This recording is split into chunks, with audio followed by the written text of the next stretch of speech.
Hello everyone, my name is Lee Kenway, and I think I may be the first trainer to be able to say that I have soloed the Bluberry Academy Elite Four.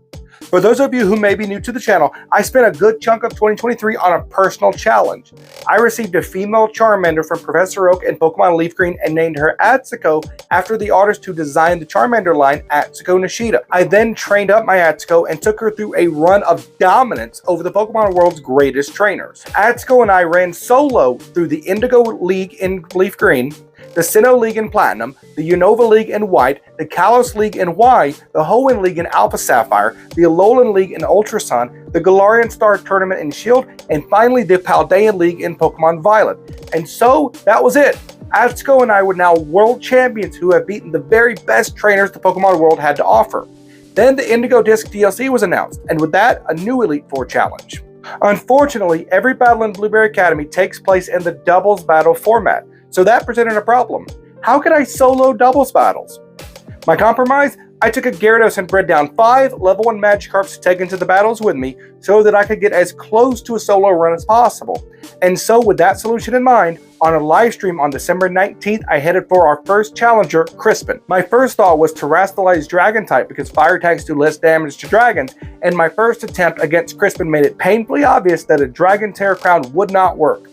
So I did what I should have done in the first place and put a Water Terra Crown on Atsuko instead. With the Water Terra Crown on deck, we then spent the next hour trying and failing over and over again to take down Crispin. While the rest of Crispin's team is weak to Water Terra Blast, its Talonflame kept setting up Sunny Day, which allowed Exeggutor to one-shot us using Solar Beam. I tried many different held items, but I just couldn't get anywhere near beating him.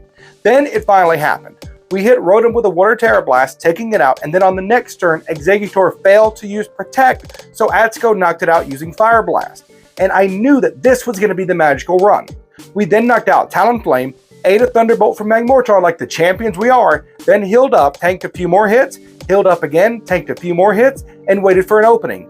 After a few turns, Magmortar used Sunny Day instead of Thunderbolt, and that's the game. We used Rock Slide on Magmortar to get him off the field, Water Terra Blast to Camerupt, then healed up one more time, and after Blaziken missed a Focus Blast, we went on the offense with Terra Blast. With Blaziken now in the red, it was only a matter of time before we got another opening. Blaziken missed another Focus Blast, and one last Terra Blast finished up the match. Crispin is now finished, and it's on to Lacey. I put a Steel Terra Crown on Atsuko and set sail for Lacey's arena. Nearly 2 full hours later, it became clear that I wasn't going to take down Lacey that day. I came at her from a ton of different directions and nothing worked. Anytime I got all the way to Excadrill, I would get one-shotted by high horsepower. I was honestly starting to think it wasn't possible to take on Lacey with just a Charizard. In order to clear my head after nearly a dozen losses to Lacey, I took a break and went to take on Amarys instead. We went back to Medali, traded our Steel Terra Crown for an electric one, and went to take on Amarys. While we did fail on our first few matches against Amarys, I was determined to end our first live stream with one more win. So we challenged her one more time. We hit both Skarmory and Dugtrio with a Heat Wave, but thanks to Skarmory's sturdy ability and Dugtrio's Focus Slash, we left them both with 1 HP each. Another Heat Wave took them both out, and Amarys sent out Reuniclus and Empoleon. After Terrastalizing, we hit Empoleon with Bulldoze, and Empoleon retaliated with a massive Hydro Pump.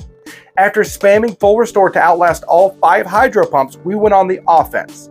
After Empoleon's last Hydro Pump missed, we hit Empoleon with an Electric Terra Blast, knocking it out.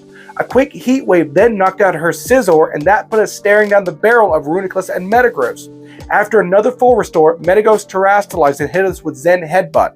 After another Full Restore, Metagross missed its next Zen Headbutt, and that gave us the opening we needed. Atsuko and I went full steam ahead and hit an Oko against Metagross. That left Reuniclus on the field, and it wasn't much to clean up Reuniclus and take care of Amarys. After this first livestream, I spent a couple of weeks trying to figure out how to take on Lacey. And on January 22nd, I felt like we were ready to finish this challenge. Off screen, I gave Atsuko a fresh start mochi, resetting her IVs. I then gave her 26 Zincs and 26 Calciums and a Fairy Terra Crown for our match with Drayton. It was at this point that I realized I could use Magikarp's one move to put an item on Atsuko before Magikarp gets knocked out. So we put an X defense on Atsuko, then used Fairy Terra Blast to deal heavy damage to Dragonite.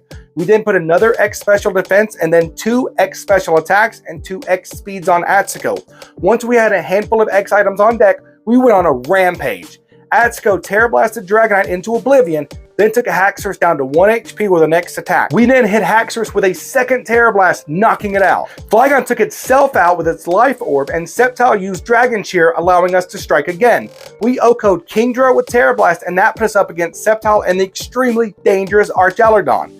Thankfully, with the X speeds and X special attacks on board, we outsped Archaludon and knocked it out with a single Terra Blast. Once London Bridge had fallen down, a quick Heat Wave took care of Sceptile, and we had beaten our third Elite Four member. Then it was time to face Lacey again, the most surprising of the Elite Four trainers.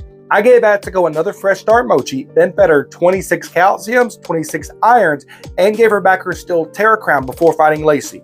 With our new strategy of correctly prepping Atsuko for battle, Lacey was much easier this time around. At the start of the battle, I put 2 X special attacks on Atsuko and let Magikarp get knocked out. Surprisingly, in the first turn, no one attacked Atsuko directly, so I gave her an X special defense, and Atsuko dodged Whimsicott's Moonblast, allowing us to add another X defense. After adding 2 X speeds, we went to work. On our first offensive turn, we knocked out Granbull and took Whimsicott down to 1 HP. Primarina's Hyper Voice was nasty, but we outlasted all of her Hyper Voices and took her out with a few Thunder Punches. We kept the weakened Whimsicott on the field and took out Slowbro with a Steel Terra Blast.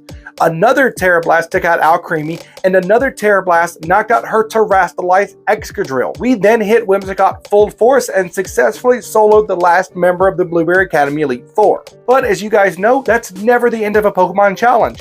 I put a Fairy Terra Crown on Atsuko and made my way to challenge Kieran.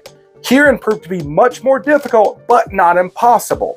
After a few losses to Kieran's Porygon Z and its Hyper Beam, I made a rash decision to try it with the Ghost Terra Crown. Given what we learned from Drayton and Lacey, I knew that X items would absolutely be needed if we were going to take Kieran down. In our first turn, we hit Dragonite with a Ghost Terra Blast and put X defense on Atsuko.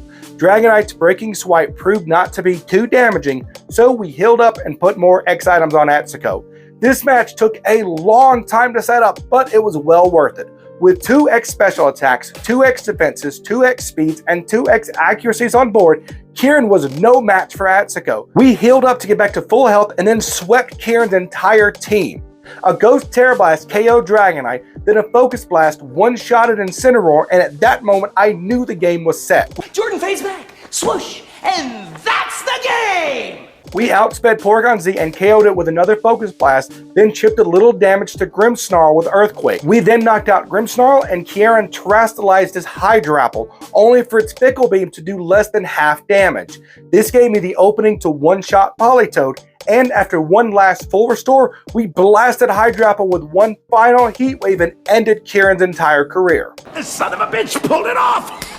And this is the face you make when your entire team gets swept by a single Charizard. And that's pretty much it. It took 7 hours total, but Atsuko proved beyond a shadow of a doubt that she is the strongest Charizard in the Pokemon world. If you want to see the live stream with timestamps, the link for that is going to be in the description below. I will upload all 5 matches in their entirety on Monday the 8th, so look out for that if it's something you'd be interested in. And if you want to see Atsuko's run of dominance through the rest of the Pokemon world, you can check that out right here. Let me know in the comment section what you think of Atsuko's run through the Blueberry Elite Four. I hope you guys have a fantastic week, and I can't wait to talk to you again soon. Peace.